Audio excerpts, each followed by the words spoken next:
Olá, amigos do Centro Espírita Amor e Caridade de Bauru.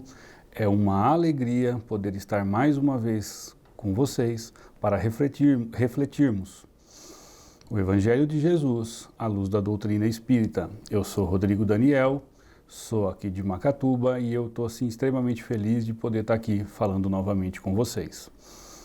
A nossa conversa de hoje, nós vamos falar sobre um assunto que eu sei que lhe incomoda, me incomoda, que talvez seja o motivo pelo qual a gente tanto luta, que é a felicidade. Nós vamos refletir um pouco sobre felicidade dentro do Livro dos Espíritos. Não antes de começarmos, eu convido todos a uma prece para que nós façamos a nossa conexão com Deus, com Jesus, com o plano espiritual. Eu peço então que você, amigo, amiga, feche os seus olhos, se acomode bem na sua cadeira, enfim, no seu sofá, onde você estiver, eleve o seu pensamento a Deus e oremos. Pai de infinita bondade, a Ti fica a nossa gratidão pelo dom da vida, pela oportunidade de trabalho e pela certeza que em Teu nome, Senhor, encontraremos paz e tranquilidade. Que em Jesus, nosso mestre, nosso irmão, nosso amigo, entregamos o nosso amor, o nosso coração, com o desejo de sermos Senhor, hoje melhor do que ontem, e assim sucessivamente, graças a Deus. Muito bem, meus amigos, vamos conversar um pouquinho sobre felicidade? Mas de que felicidade vamos conversar um pouquinho? Será que é dessa felicidade efêmera? Será que é dessa felicidade que a gente procura nas coisas materiais, na compensação do nosso ego? Será que é dessa felicidade que doutrina espírita, Evangelho de Jesus nos traz? Quando nós nos dedicamos muito a procurar felicidade para fora, muitas vezes encontramos satisfação, satisfacemos nosso desejo, nosso ego. Mas felicidade é algo muito maior do que simplesmente satisfazer as nossas vontades. Porque conquistamos, igual crianças, quando brincam com um brinquedo novo, 5 minutinhos cansamos. E quando cansamos, vem de novo aquela insatisfação, aquele desejo de querer mais. E isso vai criando sintonias de angústia, de dor, de depressão, se nós não entendermos bem esse conceito de felicidade. Para muitos de nós, um conceito definido de felicidade seria posses, riqueza, juventude. Todos nós corremos atrás disso. Muitas vezes, quando nos olhamos aí com uns 40, 50, 60 anos, se eu tivesse novamente minha juventude, eu seria feliz. Será mesmo? Será que é nas coisas efêmeras que moram essa felicidade a que Jesus nos convida a refletir? Se isso fosse de fato verdade, amigos, nós não teríamos tantos irmãos deixando o planeta Terra pela porta do suicídio, por não se sentirem felizes, por se sentirem angustiados, com dor, ceifam a própria vida. Precisamos compreender um pouco mais dessa felicidade a que referimos, aquela felicidade para dentro, introspectiva, aquela felicidade que Jesus dizia que não era deste mundo. Vamos pensar um pouquinho? Eu trouxe algumas questões do Livro dos Espíritos para que a gente converse sobre esse tema tão importante para mim, para você, amigo que me assiste. Então, Livro dos Espíritos, livro 3º, Leis Morais. Olha só, vamos falar um pouquinho de leis morais. Capítulo 1º, Lei Divina ou Natural, características ou caracteres da lei natural.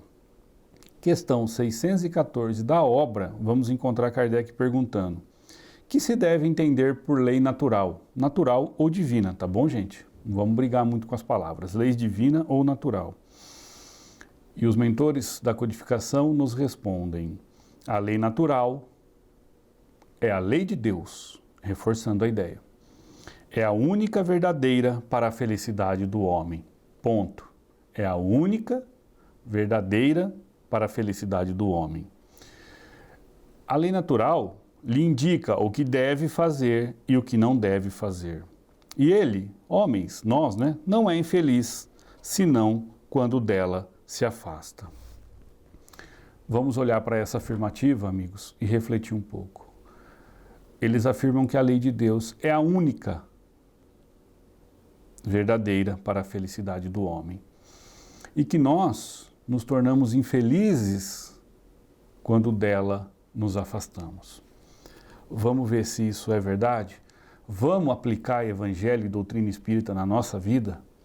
Vamos trazer para o meu dia a dia para entender se esse conceito ele se aplica? Vamos lá. O que é a lei de Deus, que Jesus tão bem resumiu para nós? Amar a Deus sobre todas as coisas e ao próximo como a ti mesmo.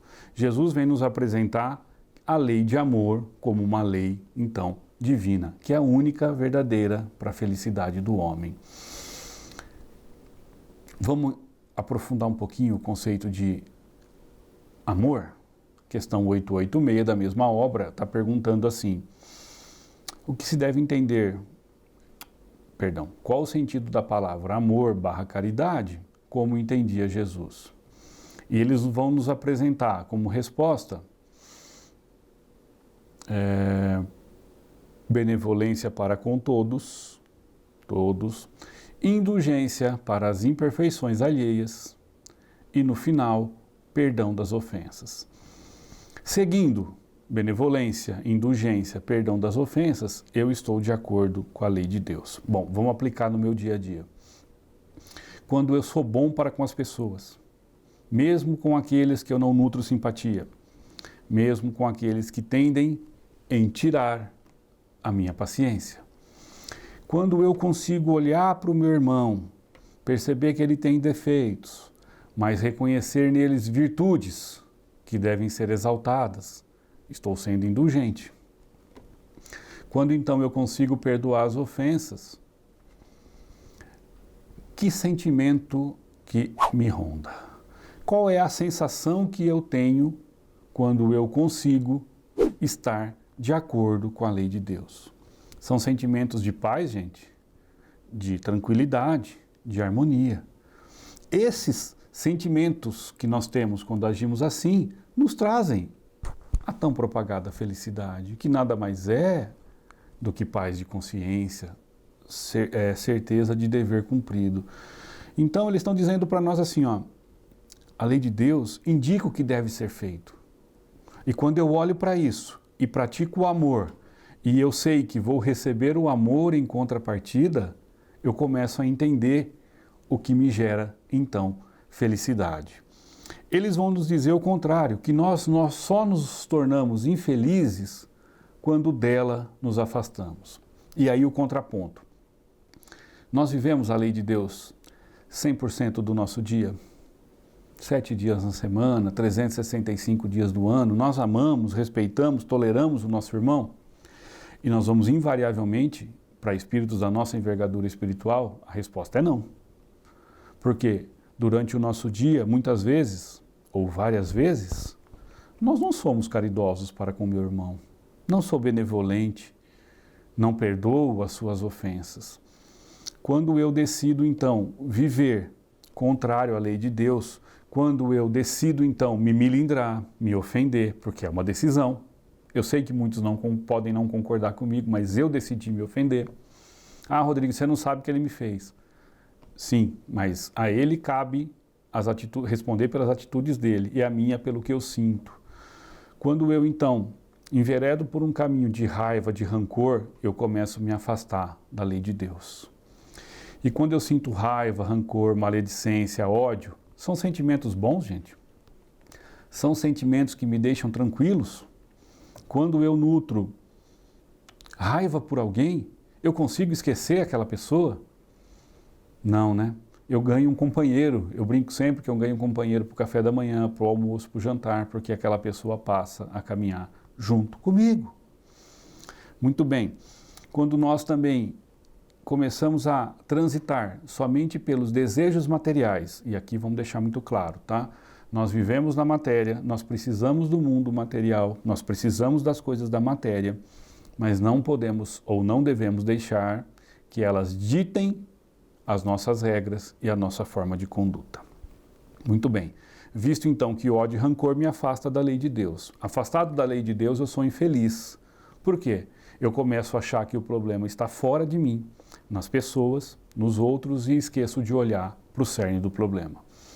Quando eu decido então que os bens materiais, os prazeres da carne, os prazeres da matéria são aqueles que eu quero seguir, eu começo a cada dia mais me afastar da lei de Deus.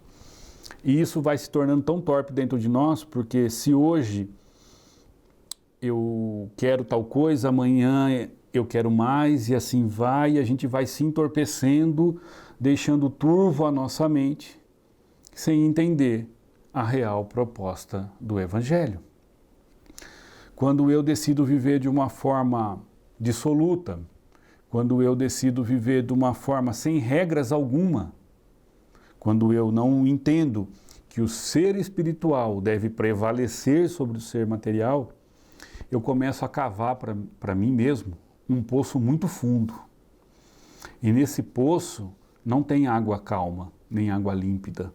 Nesse poço tem orgulho, vaidade, egocentrismo e tantos outros sentimentos que nós teimamos em nos afundar por séculos e séculos nele.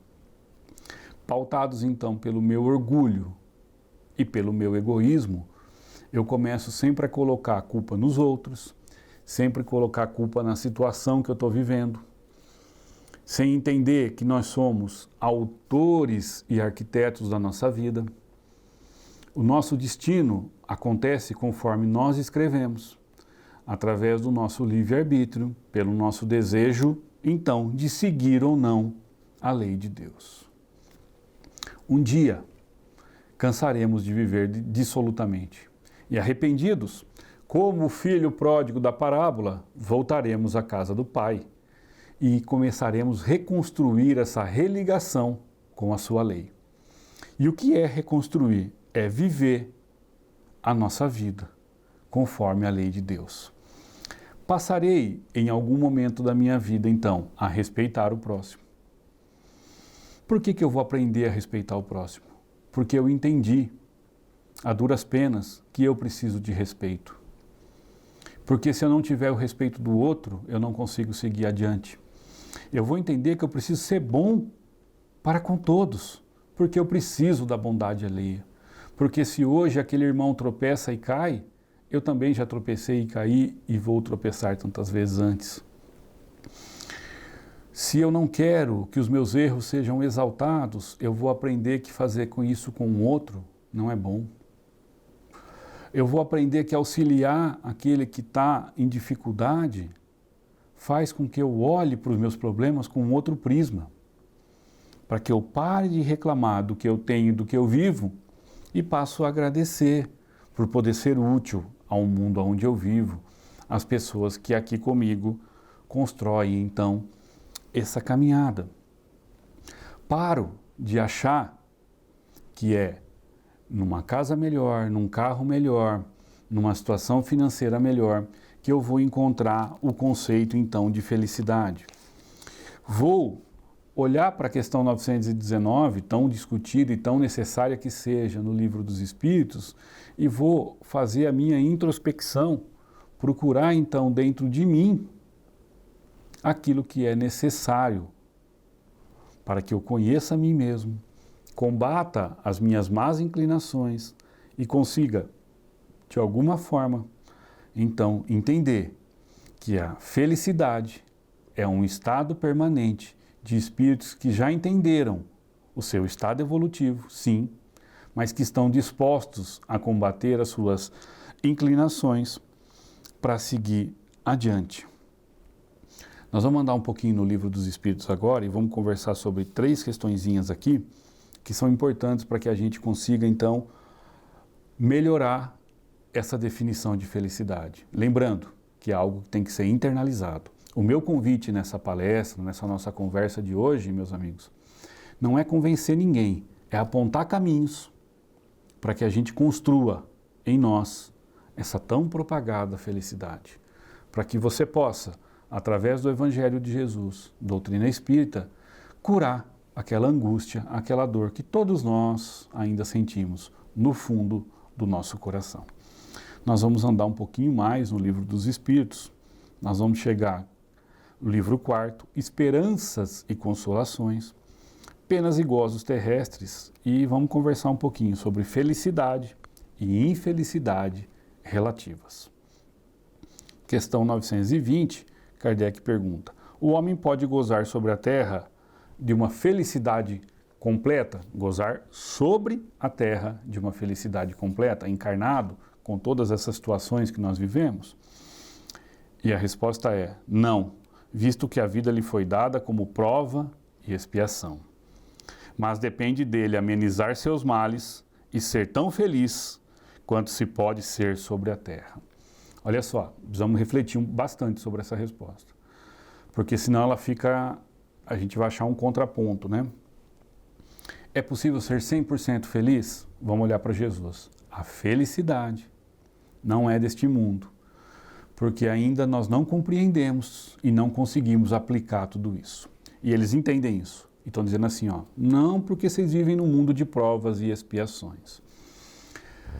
Mundo de prova é aonde, definição de prova, é aquilo que eu tenho que passar para experimentar se eu estou, então, fortalecido naquele ensinamento. E expiação, eu preciso passar por aquela situação para ver o quanto é ruim e não mais fazer.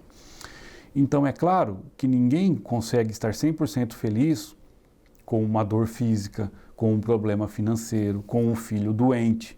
As preocupações e as tormentas vão chegar, e é natural que cheguem, tá bom? Só que ele vai dizer assim para nós, mas depende dele amenizar seus males e ser tão feliz quanto se pode sobre a terra. E como é que eu amenizo meus males? Eu preciso me reconhecer, então, filho de Deus, que vivo no mundo de prova e expiação, porque eu ainda não consegui combater totalmente as minhas más inclinações. Mas como que eu posso, então, diminuir os meus males?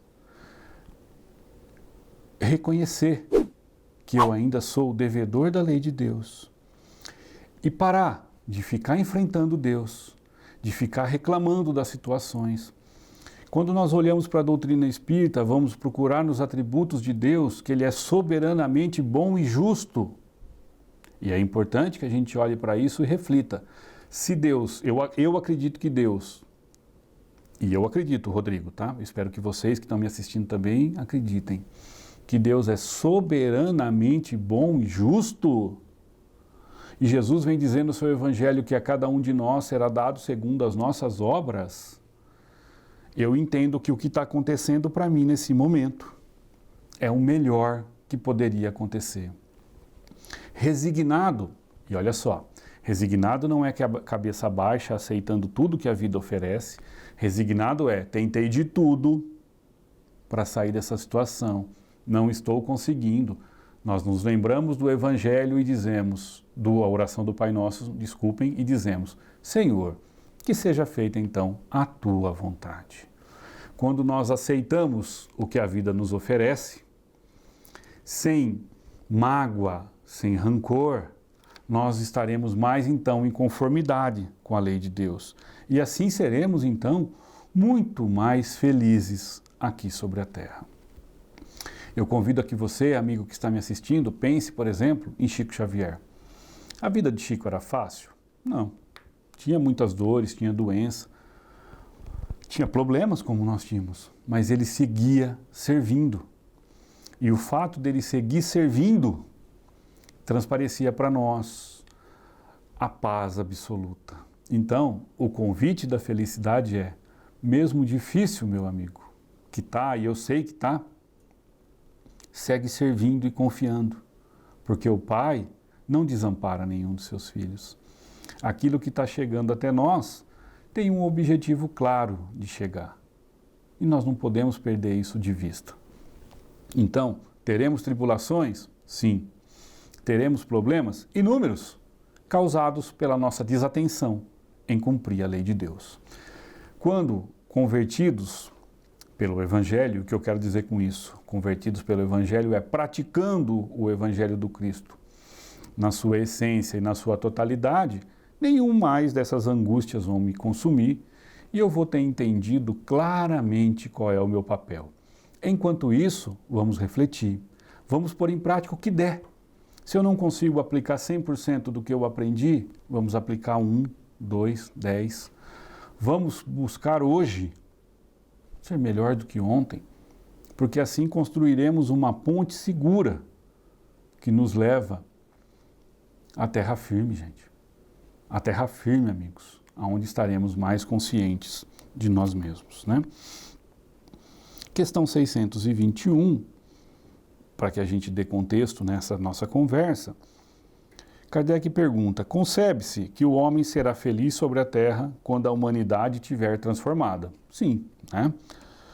Mas até lá, cada um pode garantir uma felicidade relativa? Kardec está afirmando, a hora que todo mundo tiver bom, evoluído, entendido algumas coisas, seremos felizes. Sim, mas enquanto isso não acontece, como é que a gente pode garantir uma felicidade relativa? E o início da resposta é muito importante. O mais frequentemente, o homem é o artífice de sua própria infelicidade, reforçando a nossa ideia. O homem frequentemente é o autor de sua própria infelicidade. Praticando a lei de Deus, ele se poupa dos males e chega a uma felicidade tão grande quanto comporta a sua existência. Kardec vai reforçar a ideia e a gente já volta às reflexões. O homem bem compenetrado de sua destinação futura não vê na vida corporal senão uma estadia passageira. Olha o que eles estão dizendo, que nós somos autores e arquitetos da nossa infelicidade. Então, se você se sente infeliz, e eu sei que você se sente porque eu ainda me sinto, nós somos o único responsáveis por isso. Primeira providência, assumir essa responsabilidade. Segunda, tentar viver como prega, né, como nos apresenta Jesus, a lei do amor, que nós já conversamos aqui no início das nossas reflexões. Mas essa pontuação de Kardec é muito importante. Nós, principalmente nós, aqui eu estou falando com espíritas, eu sei que tem muito espírita também que não está nos assistindo, que já acreditamos na vida futura, que temos a certeza que a vida continua, que passaremos dessa para um outro estágio, seguiremos para as colônias espirituais, né? Enfim. Se nós já acreditamos nisso, por que que nós não vivemos o Evangelho na essência? Por que que nós não temos a certeza nas nossas ações diárias, ou demonstramos essa certeza nas nossas ações diárias, de que a vida espiritual de fato é a mais importante? Enquanto nós não nos compenetrarmos de que aqui é um estágio, como bem orienta Kardec, que a vida aqui é um sopro, que as picuinhas, os problemas do nosso dia a dia não são tão importantes quanto nós achamos, que o que vale é a estrutura moral que eu construo dentro do meu espírito, nós vamos ficar sofrendo por situações que não deveríamos mais estar sofrendo. Vários e vários livros, vários e vários mentores espirituais vêm dizer para nós que quando desencarnados, vamos olhar para isso aqui e vamos ver que a vida é um sopro, que por tudo que brigamos e discutimos, não terá importância. E por que que nós não prestamos atenção nisso agora? E tenhamos a consciência de que nós somos seres espirituais experimentando uma vivência na carne, com toda a responsabilidade de viver essa experiência. O que eu quero dizer com isso? Nós devemos, então, trabalhar, devemos estudar, devemos criar nossas famílias, querer sim ter uma vida financeira estável, é importante isso, mas não esquecer de alimentar o nosso espírito. E como é que eu alimento o meu espírito? É trazendo para ele, ou cultivando no meu dia a dia, a lei de Deus. Porque, da forma contrária, nós intoxicamos a nós mesmos, o nosso espírito. guardando mágoa, rancor, maledicência, nós construímos para nós o que nós já sabemos. Sensações que nos aprisionam aqui na matéria. Mas se eu cultivar o meu espírito com amor, gente, e eu não estou falando isso da boca para fora, cultivar o nosso espírito com amor é praticar a lei de Deus em toda a minha essência. É começar essa prática dentro da sua casa. Eu sei que na nossa casa tem as pessoas mais diferentes e divergentes, mas não estamos lá por acaso. Estamos ali reconstruindo o nosso passado espiritual com uma nova visão. Então eu devo amá-los indistintamente. E amar, voltando aos conceitos de benevolência, indulgência, perdão das ofensas. Cultivar o nosso espírito é renunciar ao desejo de vingança no nosso trabalho, no nosso dia a dia. Aplicar o evangelho é ser tolerante no trânsito, na fila do banco, com as pessoas que são diferentes de mim, que agem e pensam totalmente contrário ao que eu penso. Isso é construção de felicidade. Percebam que essa definição quebra com todo o paradigma que nós temos de felicidade. Nós precisamos destruir todo esse conceito que nos é oferecido pelo mundo, pela mídia, por nós mesmos. Que felicidade é ter dinheiro, é ser belo, é ter poder. E nós vemos acreditando nisso há séculos, há milênios. E é chegado o momento de desconstruir isso em nós para reconstruir esse novo conceito de felicidade, que é o respeito, primeiramente, a mim mesmo e ao próximo que vive comigo nesse caminhar. Aquele que está ao meu lado, aquele a que eu encontro na rua, aquele irmão que tem frio e eu levo o cobertor, aquele irmão que tem fome e eu levo a comida, mas aquele irmão também que tem sede de conhecer Jesus e eu apresento esse mestre bondoso, que nos apresentou um Deus não mais castigador, não punitivo, mas um Deus de amor, de bondade e de benevolência. Um Deus que nos espera de braços abertos quando nós, de fato, resolvermos refazer o caminho para a sua lei, caminho esse que nós nos afastamos. Muito bem, chegamos à questão 922, a última questão da nossa reflexão, mas que é de uma profundidade que eu convido aos amigos que estão me assistindo a lerem a questão novamente, depois na sua casa, no Evangelho, no lar, na casa de vocês, ou enfim, a hora de dormir. Pegue essa questão e reflita bastante sobre ela. Muito bem, vamos à questão 922 da obra O Livro dos Espíritos. Kardec, um perguntador por excelência, argumenta: a felicidade terrestre é relativa à posição de cada um? O que basta a felicidade de um faz a infelicidade de outro? Kardec está perguntando assim, ó, ele está sugerindo, pela nossa visão míope material, que a felicidade depende da posição aonde eu me encontro, né? Ele está dizendo assim, se eu tenho riqueza, poder, beleza, juventude, eu sou feliz. Ele está dando essa ideia de raciocínio. E quem não tem isso, não é feliz, ele está fazendo uma afirmação. E por fim ele vai dizer assim, entretanto, há uma medida de felicidade comum a todos os homens? Olha o cerne da pergunta. Independente do seu estado financeiro, do seu estado, né, da sua vida material, independente disso, que pode ser abastado ou não, é possível ser feliz? Tem um ponto, um espaço que, se eu transitar por ele, eu consigo ser feliz independente da situação material aonde eu me encontro? E eles vão responder assim, ó. E eles não fogem da resposta. Eu vou ler toda e vou voltar refletindo com você, amigo. Para a vida material é a posse do necessário. Para a vida moral é a consciência tranquila e a fé no futuro. E aí você pode estar se perguntando, Para a vida material é a posse do necessário. Isso pode dar um pouco ou muita divergência se a gente não contextualizar. Porque o que é necessário para mim, talvez não seja para você que está me assistindo. Talvez para você a posse do necessário sejam mais coisas do que para mim. Mas o problema em questão não está aí. Vamos fazer uma avaliação juntos. Eu tenho então um Fusquinha 69, que me leva para o trabalho, me leva para casa. Mas eu tenho um desejo então de ter um carro maior. Tem problema eu desejar ter esse carro maior ou melhor? Nenhum. O grande problema é eu não ser grato por Deus. A minha ingratidão pelo carro que eu tenho gera em mim um descontentamento. Porque se eu não aprendi a ser grato pelo que eu tenho, tudo que chega até mim não faz diferença, porque eu não vou dar atenção para aquilo, eu vou querer mais e mais e mais.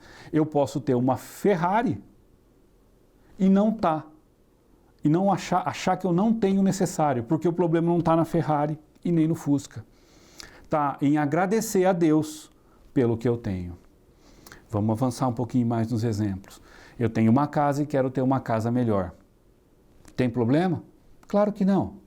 Mas você é grato pela casa que você tem? Quanto muitos moram na rua e não têm uma casa, você reclama da sua. Você não agradece a Deus por todo dia te dar saúde e a oportunidade de trabalhar e ter a tua casa. É a nossa ingratidão que não faz com que a gente perceba a bondade de Deus para conosco. É a nossa ingratidão que faz com que a gente não entenda o necessário para a nossa vida. É a falta de gratidão, então, que não permite que eu compreenda esse conceito de felicidade. Porque eu posso ser feliz dirigindo um Fusca 69. E nada contra o Fusca 69, tá, meus amigos? É só para comparação de valores, né? Eu posso ser feliz dirigindo um Fusca 69 se eu for grato a Deus. E também posso ser feliz dirigindo uma Ferrari, desde que eu seja grato a Deus. Por exemplo, claro que agora na época de pandemia isso não é possível, mas às vezes a gente pega isso pensando, nossa, eu queria ter dinheiro para sair com a minha família, almoçar num restaurante, né? Dar um pouquinho mais de conforto para eles. Tem problema? Claro que não, nenhum. Mas você é grato pela comida que todo dia tem na sua mesa? Pelo arroz, feijão, alface, tomate e ovo frito que você tem na sua mesa? Quanto muitos não têm o que comer. Não têm a certeza de que vão ter um almoço ou uma janta e muito menos um café da manhã. A nossa ingratidão a Deus, pelo que Ele nos concede, gera em nós, então, esse sentimento de infelicidade, porque eu não consigo domar o meu desejo.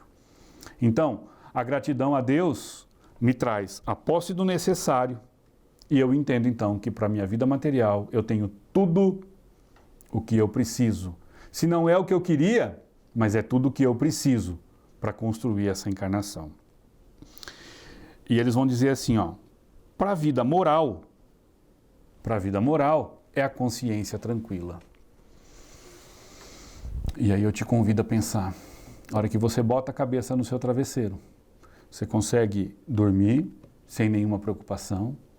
Quando você faz as suas reflexões do seu dia, você tem a certeza que você não agrediu verbalmente ninguém, que os seus pensamentos não foram maledicentes, maldosos. Às vezes eu não me sinto feliz porque eu não estou tranquilo. Eu sei que eu estou afastado da lei de Deus, mesmo que inconscientemente, e aquilo me perturba. A minha mente não para, a minha tranquilidade não vem. Então eu não consigo ficar sozinho. Eu não consigo conviver comigo mesmo, porque eu me aflijo. Eu não estou bem. Eu não estou confortável nessa posição, porque eu estou, como eu disse, então, contrário à lei de Deus. Consciência tranquila, para mim, Rodrigo, é a melhor definição de felicidade que nós podemos encontrar. Poder saber que eu não ludibriei ninguém, que eu não fui maledicente, que eu não menti para aquele que eu amo, que eu não disse coisas que eu não sentia, porque muitas vezes nós dizemos muita coisa para agradar os outros, muitas vezes queríamos dizer não, e para sermos benquistos, para se sentirmos amados, dizemos sim. E aquilo vai construindo um turbilhão dentro do meu coração. E eu não consigo entender que para ser feliz moralmente, eu preciso ter consciência tranquila. Eu preciso tratar o meu próximo de igual para igual. Eu preciso, independente da hierarquia onde eu ocupe, tratar as pessoas em pé de igualdade, respeitando-as, amando-as, sendo para com elas bondosos, como eu desejo que elas sejam para comigo. E aí vamos encontrando para nós uma parada perfeita, porque nos sentimos tranquilos, nos sentimos em conformidade com o que prega o Evangelho de Jesus.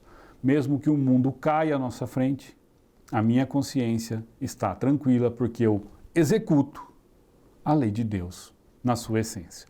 Eu sei que, é claro, isso parece uma utopia, mas nós vamos um dia cumprir a lei de Deus na essência. E por fim, gente, eles dizem assim: consciência tranquila e fé no futuro. E aí eu te convido a pensar alguma coisa. O futuro te assusta? O futuro, e a gente vai conversar bem sobre isso, o futuro daqui 5, 10 anos te preocupa? Como é que está a sua vida daqui 15 anos, 20 anos? Isso te incomoda? Isso te preocupa? E a verdade é que isso nos preocupa muito. O futuro nos assusta. O futuro nos preocupa. Mesmo que eu saiba que a vida continua, eu tenho medo de me encontrar. Medo de encontrar comigo mesmo. A gente sempre brinca, né, nós espíritas, que nós queremos ir para o nosso lar. Mas aí, eu lhe pergunto, amigo, se o ônibus do nosso lar parasse aí na porta da sua casa agora, você entraria? Chegou sua hora de ir embora. Você iria? Não, nós não iríamos. Porque a vida futura nos assusta demais. Por que ela nos assusta? Nos é explicado em Livro dos Espíritos, na obra que nós estamos estudando hoje, questão 621, que a lei divina está grafada, não é em livros, é na minha consciência, é na sua consciência. E quando nós desencarnarmos, longe de ter um tribunal, uma inquisição me julgando, eu vou estar de frente comigo mesmo. E nós sabemos que nós falhamos muito no quesito lei de Deus. Então, estar de frente com a nossa consciência, despidos, olhando aquilo que eu tinha prometido e o que eu realizei, olhando as oportunidades que eu perdi de ser bom, as oportunidades que eu perdi de fazer o bem, isso nos apavora. É por isso que o futuro nos preocupa. É por isso que daqui 5, 10 anos eu estou preocupado. Dizemos que trabalhamos e guardamos dinheiro preocupado com os filhos. É claro que isso é nobre, mas será que é isso mesmo? Ou porque nós temos medo e angústia? Vamos voltar lá na reflexão do início. Deus é soberanamente bom e justo. Se eu confio nisso e vivo conforme as suas leis, o futuro não deveria me assustar, ou me agoniar, ou me tornar infeliz por causa disso. Porque só vai chegar até mim aquilo que eu necessito viver e aprender. Só vai chegar até mim aquilo que eu preciso aprender. Então, quando nós nos angustiamos tanto com o futuro, é porque a nossa mente, a nossa consciência acusa que eu sou ainda devedor da lei de Deus. Isso, então, deveria nos remeter a uma reflexão de consciência. Por que eu tenho tanto medo? Por que o desencarne me assusta? Por que o amanhã me preocupa tanto? Se Deus só vai me ofertar o que é melhor para mim, é necessário que eu aprenda isso. E viva mesmo mediante as maiores tribulações da vida, viva de acordo com o propósito de Jesus na minha vida, na sua vida. Percebam, queridos amigos, amigas que me assistem, a ideia das reflexões de hoje é que nós desconstruamos esse conceito de felicidade que o mundo apregoa, que é um conceito onde eu me visto de uma carapuça e tento mostrar ao mundo que eu sou feliz, quando na verdade eu estou extremamente insatisfeito, não tenho a minha consciência tranquila e o futuro me assusta. O conceito de felicidade é que nos convida ao Evangelho, que nos convida a Jesus, que nos convida a doutrina espírita, é a reconstrução desse conceito, começando dentro de mim, aplicando e colocando novos valores, de que a felicidade é algo que está dentro de mim. O mundo desaba lá fora, as pessoas me ofendem, me agridem, mas eu não sou responsável por isso. Eu sou responsável pelo que eu sinto. E eu estou pacificado por dentro, porque eu sei que Deus é por nós. E que se Deus é por nós, quem será contra a gente? Construindo então essa gratidão por tudo que Deus me concede, pelo seu amor, pela sua bondade, eu vou entendendo que, sendo grato, eu começo a ter um outro prisma. Eu começo, em vez de reclamar da minha vida, a agradecer. Quando eu tranquilizo a minha consciência, eu entendo que o futuro, ele é importante sem dúvida, mas é mais importante que eu viva o presente conforme lei de Deus. Porque se eu amo, se eu sou benevolente, se eu sou indulgente, se eu perdoo, o futuro que se aproxima, ele é um futuro feliz, porque nada mais me assusta. Nada mais tira a minha paz. E eu rogo, amigos, infinitamente a Deus que nós possamos ser hoje mais conscientes do que ontem, porque a consciência expandida expande o nosso livre-arbítrio e nós vamos ter condições de decidir melhor hoje do que decidíamos antes. A partir das reflexões que fazemos à luz do Evangelho, nós conseguimos ter amplitude de conhecimento. E com maior conhecimento, então, conseguimos decidir melhor. E viver a lei de Deus é uma decisão. E eu espero que nós possamos decidir viver essa lei do amor na nossa vida. Muito obrigado por me assistirem. Foi uma alegria fazer essas reflexões com vocês. Espero do fundo do meu coração que toque o coração de você, meu amigo, minha amiga, como tocou o meu.